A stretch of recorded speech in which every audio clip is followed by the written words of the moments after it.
Hi all, welcome to episode number 9 of our Trading Glory. Thought we would show all the investments updated from the episode 7 and 8, just to give you an idea of what kind of serious investments that we kind of got paid off from the UCL card. So we can smash the link to be awesome, sub to the channel if you're new, follow me on Twitter at GSALegend. All the links are down below for posting the channel and social media links as always. And as I said, let me know as always what you're getting your coins into at the moment. So as we were saying in the last episode, we were going crazy for UCL cards. Since then we've not really added much in terms of informs, Al Sommer being one of them. Got in for 10,250 and definitely useful regardless. He's going for like 11-12k. I'm not fussed about him just now. I'll have to get Tatarsan out as an R82. Lala we got on a snipe for 10,750. I'd missed a couple actually for cheaper, and then he went all the way up to like 12.5k, and then a 10,750 came up and I was like, I'm just going to finally just nab him. Ladero we got for 9,900 as well, part of the team of the week 6. Won't knock it in the slightest. We've also added in Aquino, and then we've added in Kokorin. We've got 3 of him in the club. Well, 1 in the club, 2 in the transfer list.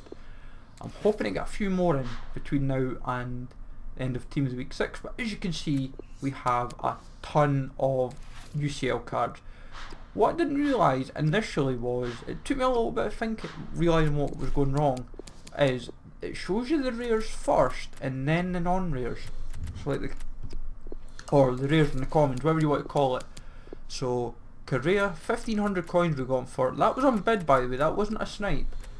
I was in a bidding war for a few of them, and that was the one that we got. I think the 2 others that we were bidding for went for 2, 2 and 2, 4. But the 1,500 one, nobody else was on to bid against me with it. But there's like these guys just now, I'm not needing to rush to sell them or anything like that. I will just keep them in the club and just take it from there. Like, if they go up massively, great. If don't, then not a big deal. Like, I've not got a great deal of coins just now because I'm not getting weekend league. I've just got mostly between rivals and squad battles just now, and then I just keep putting it right back into buying informs. That's really what, either informed or more UCL cards. That's pretty much all we're doing, and it's kind of like rinsing. It almost feels like rinse and repeat. So between the UCL cards and the informs, there is like, most of them are double the price, and some of the ones that we've paid even 400-500 coins for, they're like 3 times their worth, 3, nearly even 4 times what they're going for. It's just like Abel Hernandez. Yes, he might not look the most appealing, but if all you need is like one of the teams to, like, I've got so many different teams and so many different leagues that I might just hold to the Tuesday of the UCL MMs on the 6th of November, if date serves me right. And like, there should be room for tons of profit here. Like, I can hold. It's just a case of playing the waiting game.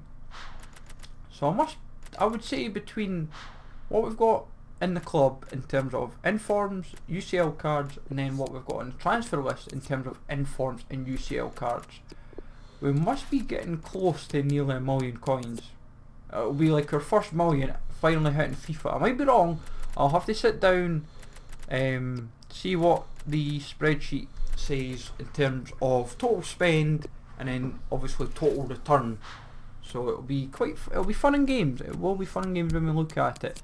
Try to remember some of our minimum price snipes. That's like Janssen, for example, was one. Was Eder Militao one? No, he wasn't. 700.